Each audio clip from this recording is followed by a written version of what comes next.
जय श्री हनुमान। बहुत समय पहले की बात है।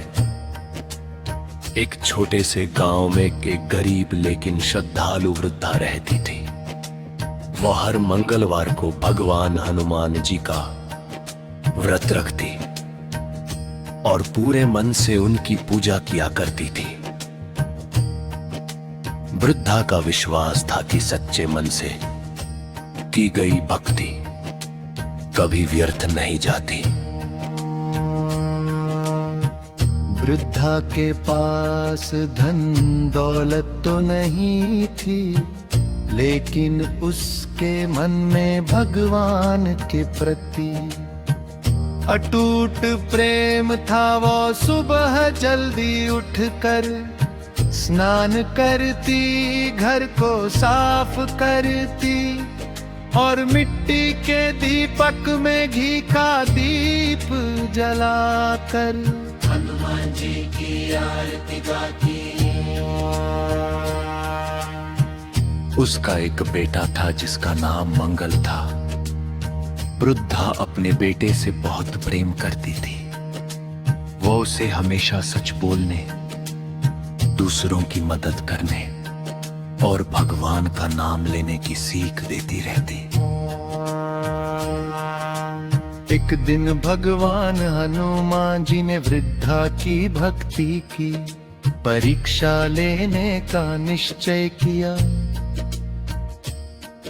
वे साधु का रूप धारण करके उसके घर पहुँचे। उस समय वृद्धा पूजा की तैयारी कर रही थी।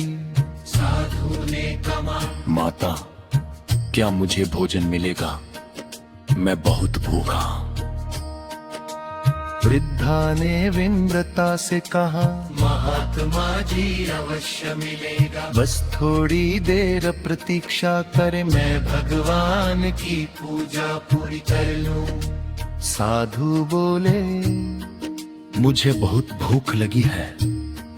अगर तुम मेरी एक बात मान लो तो मैं अभी भोजन कर लूंगा। वृद्धा ने पूछा, कहिए महाराज क्या आज्ञा है? साधु बोले, मैं जिस स्थान पर भोजन करूंगा उसे तुम अपने बेटे मंगल की पीठ से लीप दो। ये सुनकर वृद्धा परेशान हो गई। वह अपने बेटे से बहुत प्रेम करती थी, लेकिन साधु का अपमान भी नहीं करना चाहती थी। उसने मन ही मन हनुमान जी का स्मरण किया और विश्वास के साथ अपने बेटे को बुलाया।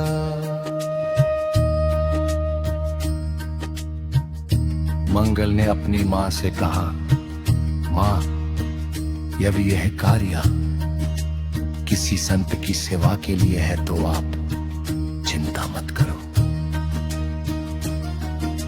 वृद्धा ने कांपते हाथों से वही किया जैसा साधु ने कहा था। इसके बाद साधु ने भोजन किया और प्रसन्न होकर बोले, माता, तुम्हारी भक्ति और विश्वास अद्भुत है। इतना कहते ही साधु अपने वास्तविक रूप में प्रकट हो गए।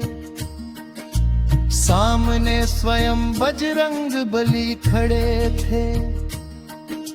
वृद्धा और उसका बेटा यह देखकर भाव विभोर हो गए और उनके चरणों में गिर पड़े।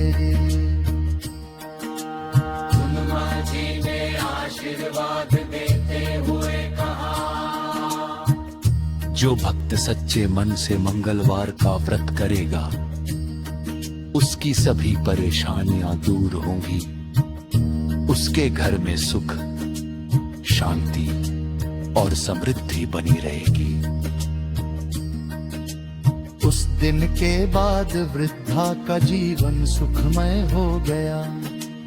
गांव के लोग भी मंगलवार का व्रत रखने लगे।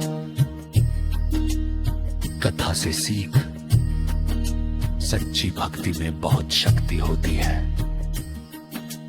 भगवान अपने भक्तों की परीक्षा अवश्य लेते हैं। श्रद्धा और विश्वास से हर कठिनाई दूर हो सकती है। दूसरों की सेवा और सच्चाई का मार्ग हमेशा शुभ फल देता है। बोलो पवन पुत्र हनुमान जी महाराज की जय।